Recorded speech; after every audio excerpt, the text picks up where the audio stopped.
Hello guys, good morning to all. My name is Shivam Tyagi. Welcome to Study Funda. So here's the complete newspaper analysis of 20th February 2021. Let's start the session. Our first news is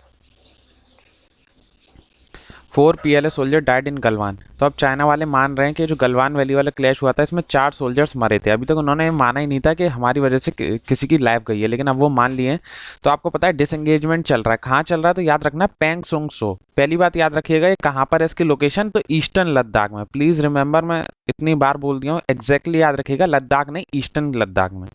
फिर ये क्या है कि एक salt water lake है। Please remember, एक सवाल ये भी बनता है कैसी लेक है, तो ये सॉल्ट वाटर लेक है, नमकीन लेक है।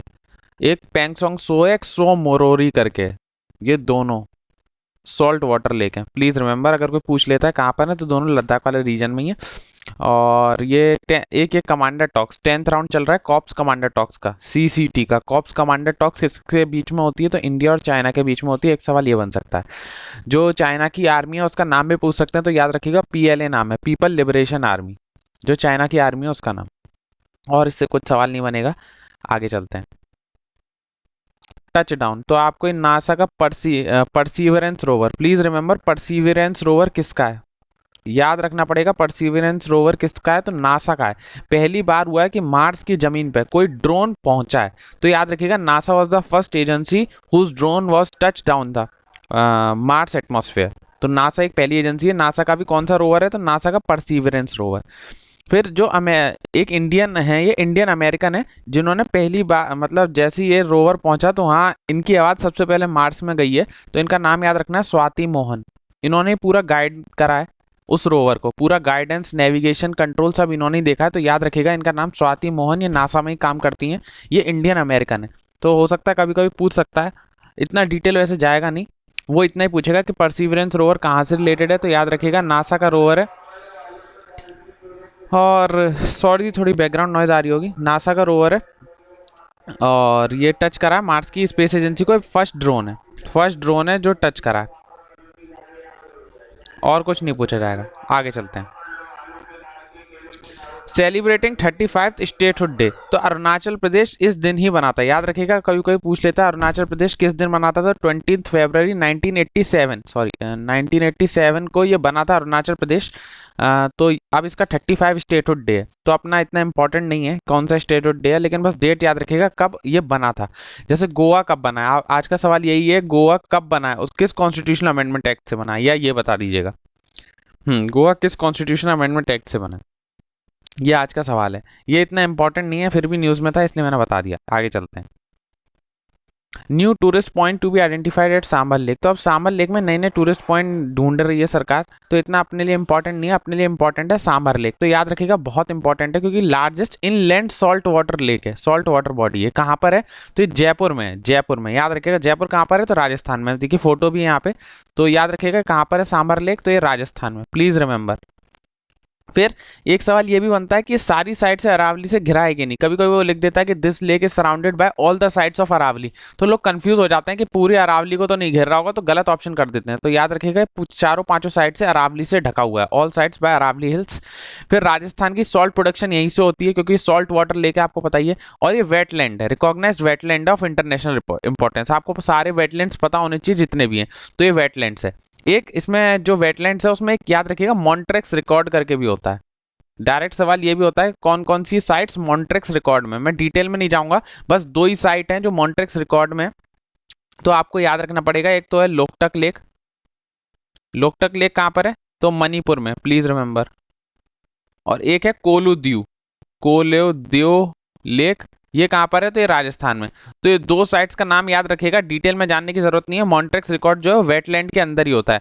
जो बहुत बेकार हो चुकी है साइट्स उनका रिकॉर्ड किया जाता है। मॉन्ट्रेक्स रिकॉर्ड क्या है, मॉन्ट्रेक्स एक रजिस्टर का नाम है जिसमें लिखा जाता है कि कौन सी वेटलैंड कितनी पॉल्यूटेड हो गई है। जो सबसे ज्यादा पॉल्यूटेड होती है उनमें उसी का नाम ऐड करते हैं। तो अब ये दो साइड है, पहले इसमें 3 साइड थी। कंफ्यूज करने के लिए इसका नाम सबसे पहले दे देते हैं छिलका लेक। छिलका लेक पहले मॉन्ट्रेक्स रिकॉर्ड का पार्ट थी, लेकिन इसे 2002 में हटा दिया गया था। तो याद रखिएगा छिलका लेक अब मॉन्ट्रेक्स रिकॉर्ड का पार्ट नहीं है। कंफ्यूज करने के लिए सबसे पहले छिलका लेक ही देते हैं। केवल मॉन्ट्रेक्स रिकॉर्ड में यही दो साइट्स आती हैं। और मैंने सांबर लेक के बारे में आपको बता ही दिया। आगे चलते हैं। ठीक है। फिर Modi launches sleeve of infrastructure project in Kerala. तो मैंने आपको कल भी बताया था कि मोदी साहब ने नए इंफ्रास्ट्रक्चर प्रोजेक्ट जो है वो केरला में लॉन्च किए। इनका नाम प्लीज रिमेंबर। वो डायरेक्ट ये पूछेगा कि 2000 मेगावाट का ये Pugalur Thrissur high voltage DC power transmission corridor कहाँ बनाया गया। तो पहला है पहले भी देश का अपने नेशनल ग्रिड को जो कनेक्ट करेगा, तो केरला में बना है, प्लीज रिमेंबर। एक तो ये प्रोजेक्ट साइड, एक इसमें 50 मेगावाट का सोलर पार्क बना है कासरगोड में, और 75 मिलियन लीटर्स का dairy water treatment plant in Aruvikkara. तो ये शॉर्ट शॉर्ट याद रखिएगा, एक सोलर पार्क को लॉन्च करा है, एक वाटर ट्रीटमेंट प्लांट को लॉन्च करा है। ये सब कहाँ का लॉन्च हुआ, तो केरला में। इसमें जो सबसे ज्यादा इंपॉर्टेंट है वो ये Pugalur Thrissur high voltage direct current power transmission corridor कहाँ बना है, तो केरला में बना है। फिर एक इसमें स्कीम का नाम लिख रहा है अमृत, अमृत स्कीम। इसकी डायरेक्ट पहली बात है अमृत की डायरेक्ट वो भी पूछ लेते हैं फुल फॉर्म। तो Atal mission on rejuvenation and urban transformation, ये इसकी फुल फॉर्म है। अमृत स्कीम है, 2015 में लॉन्च हुई थी, सेंट्रल सेक्टर स्कीम है।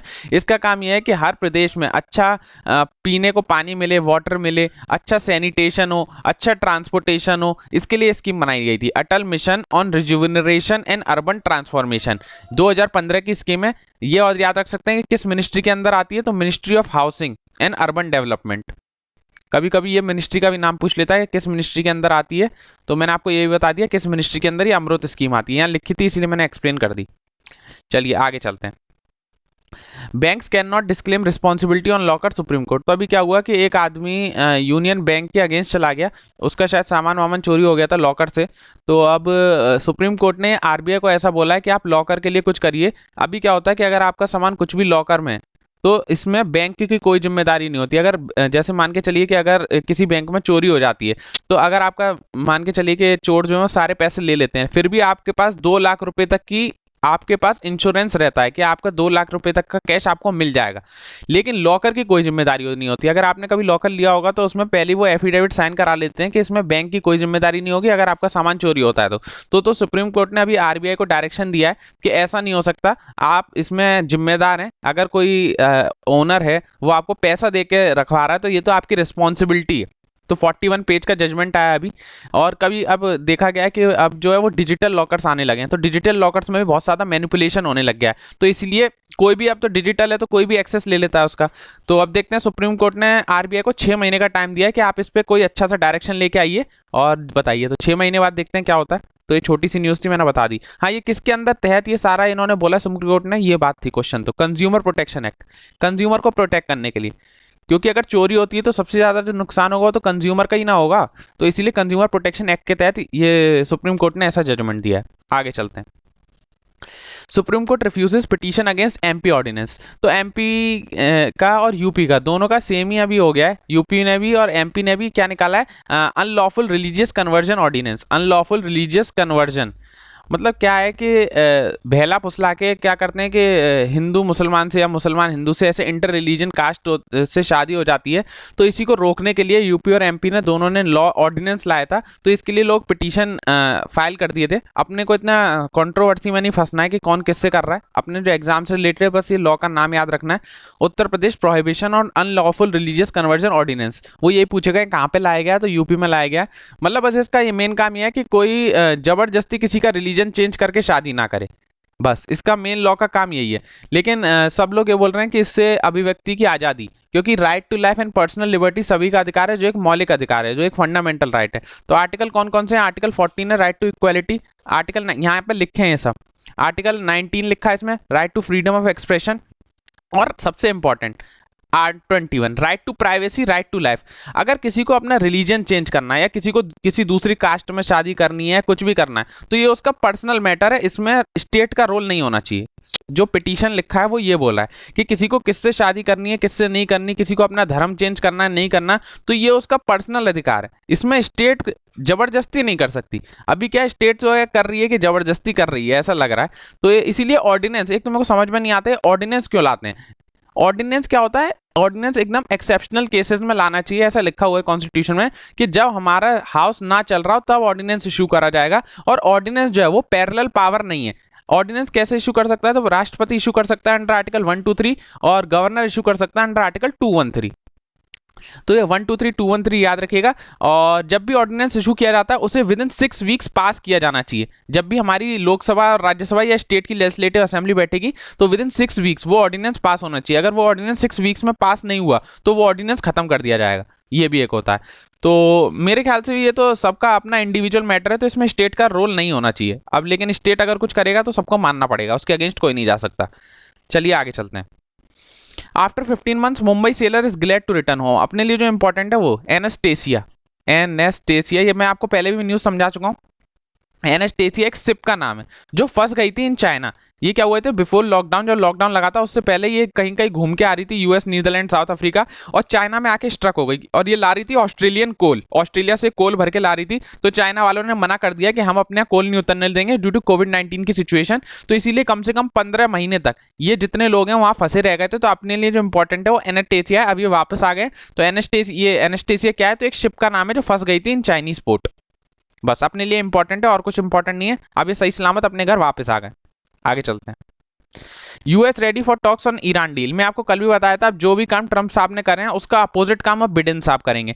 ट्रंप साहब ने बोला था कि हम ईरान की न्यूक्लियर डील में भाग नहीं लेंगे, उसका नाम क्या था, JCPOA, joint comprehensive plan on action.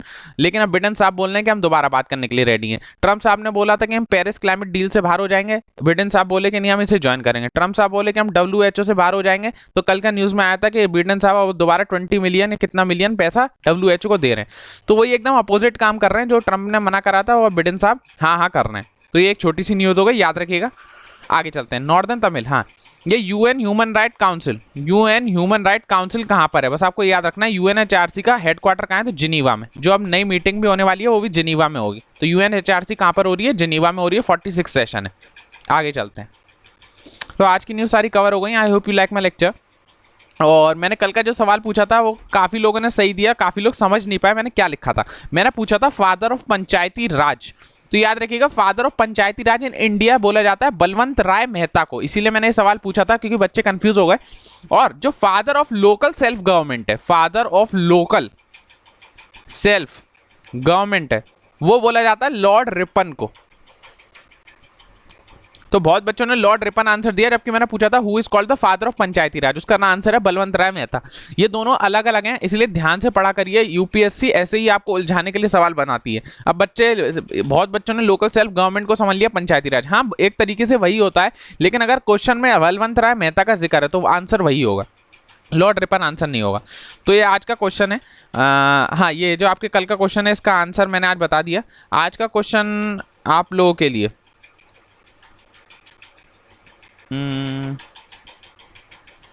क्या पूछा जाए आपसे,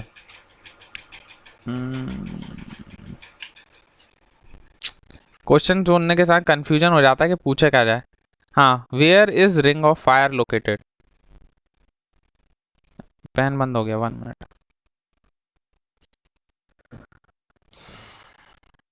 where is ring of fire located, उसकी लोकेशन बतानी है। रिंग ऑफ फायर कहाँ पर है और ये कैसी है रिंग ऑफ फायर, मतलब कंप्रेसिव स्ट्रेस से बनती है कि टेंसाइल स्ट्रेस से बनती है, ये भी आप डिटेल चाहे तो बता सकते हैं। मैं कल रिंग ऑफ फायर को अच्छे से एक्सप्लेन करूंगा, ऑलरेडी बहुत एग्जाम में पूछा जा चुका है।